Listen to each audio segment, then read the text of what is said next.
Assalamualaikum warahmatullahi wabarakatuh. Saya Nur Azra binti Harman dari Sekolah SMK Batu Maung akan menyampaikan pidato yang bertajuk Semangat Patriotisme Membawa kepada Kemakmuran Negara.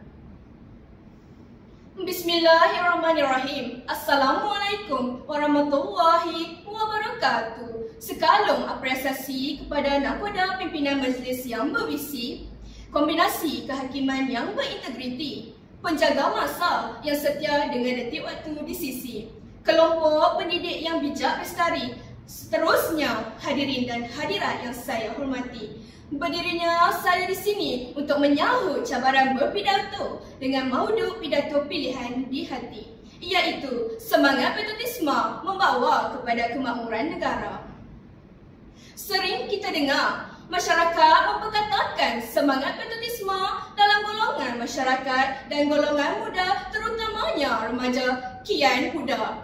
Hal ini dikatakan demikian kerana mereka terpengaruh dan lebih tertarik dengan ajaran dan budaya barat sehingga terlupa akan keunikan dan kisah bersejarah dan serta keistimewaan tanah air yang gemilang dan terbilang ini. Sebelum batarah berlayar dan melewati lebih jauh tutur kata, eloklah kita bersama-sama merungkai maudu pidato pilihan saya. Menurut Kamus Dewan edisi keempat, semangat patriotisme ialah perasaan cinta yang kuat terhadap tanah air. Sikap ini hendaklah dipupuk dan disemai sejak kecil lagi dengan dorongan daripada kedua ibu bapa. Persoalannya, apakah cara-cara yang boleh dilakukan untuk memupuk semangat patriotisme ini dalam kalangan masyarakat kita agar tidak pudar dan menjadi kemakmuran negara? Sidang penonton yang saya kasihi, hujah saya yang pertama. Cara yang boleh dilakukan untuk memupuk semangat patriotisme ialah menyambut Hari Kemerdekaan dan Hari Malaysia.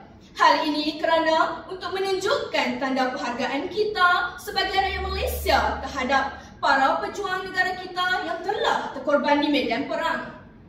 Kemudian kita juga digalakkan menyanyikan lagu patriotik seperti Negaraku, Lagu Negeri, Keranamu Malaysia, Tanggal 31 dan sebagainya dengan penuh semangat bersama iringan dan rentak muzik. Hal ini menunjukkan bahawa rakyat Malaysia bersungguh-sungguh dalam menyambut Hari Kemenangan dan Kebebasan negara kita setiap tahun pada tanggal 31 Ogos. Tidak dilupakan juga, jalur gemilang dikibarkan dengan megahnya di langit sebagai lambang 14 buah negeri di negara kita yang telah bebas dari penjajahan kuasa asing. Jelaslah bahawa menyambut Hari Kebangsaan setiap tahun ini dapat menyemarakkan lagi semangat patriotisme dalam diri masyarakat. Sidang hadirin yang dihormati, beralih kepada hujah saya yang kedua. Kita juga boleh menonton filem peperangan terdahulu seperti Bukit Kepong dan Lieutenant Adnan Saidi. Hal ini secara tidak langsung dapat menimbulkan perasaan keinsafan dan kesedaran diri kita tentang jasa pejuang negara kita terdahulu yang telah sanggup berkorban dan bertumpah darah di medan perang demi menggapai kemerdekaan negara walaupun menghadapi pelbagai cabaran, krisis serta rintangan yang melanda. Kemudian, semangat jihad yang tinggi juga dapat disuntik melalui tontonan filem tersebut. Jelaslah bahawa filem peperangan terdahulu dapat memupuk semangat patriotisme yang tinggi dalam kalangan generasi muda. Bukan itu sahaja, kita juga dapat menghargai jasa dan perjuangan tokoh yang terdahulu yang sanggup berkorban maruah untuk mempertahankan kedaulatan negara kita yang tercinta. Maka besarlah peranan kita sebagai rakyat Malaysia untuk mempertahankan kedaulatan yang diperjuangkan oleh nenek moyang kita. Dengan cara ini akan memupuk semangat patriotisme yang tinggi dalam kalangan masyarakat demi sebuah kemakmuran.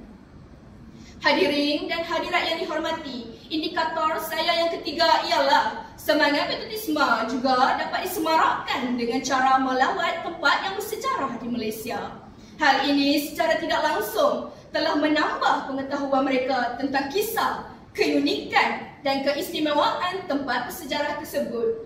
Kemudian, mereka juga dapat menjadikan kisah bersejarah tersebut sebagai panduan hidup supaya sentiasa menanamkan semangat yang sanggup berkorban demi kedaulatan negara yang sejahtera.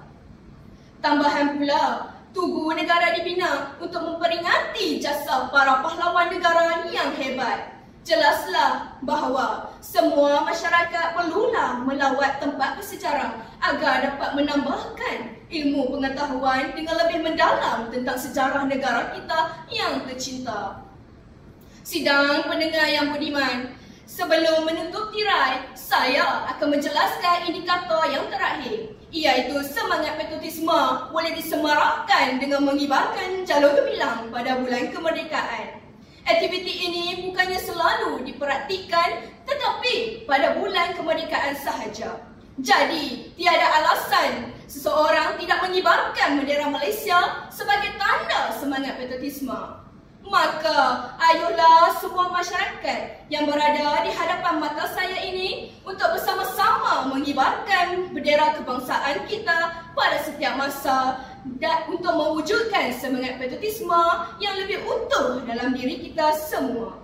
Semoga dengan usaha ini dapatlah memberikan sedikit kesedaran kepada masyarakat tentang pentingnya kemakmuran negara dengan semangat patriotisme rakyatnya. Sidang hadirin hadirat yang saya hormati, sebagai penutup bicara akhir, ingin saya tekankan bahawa semangat patriotisme amatlah penting untuk dalam melahirkan masyarakat yang berkualiti dan mempunyai semangat cinta akan negara yang mendalam. Hal ini secara tidak langsung menyedarkan kita sebagai seorang warga negara Malaysia hendaklah berbangga dan bersyukur di atas nikmat kurniaan yang dimiliki oleh kita sehingga sekarang, kerana dapat berpijak di bumi yang megah serta bebas dari penjajahan kuasa asing. Persis kata peribahasa, di mana bumi dipijak, di situlah langit dijunjung. Sekian, terima kasih.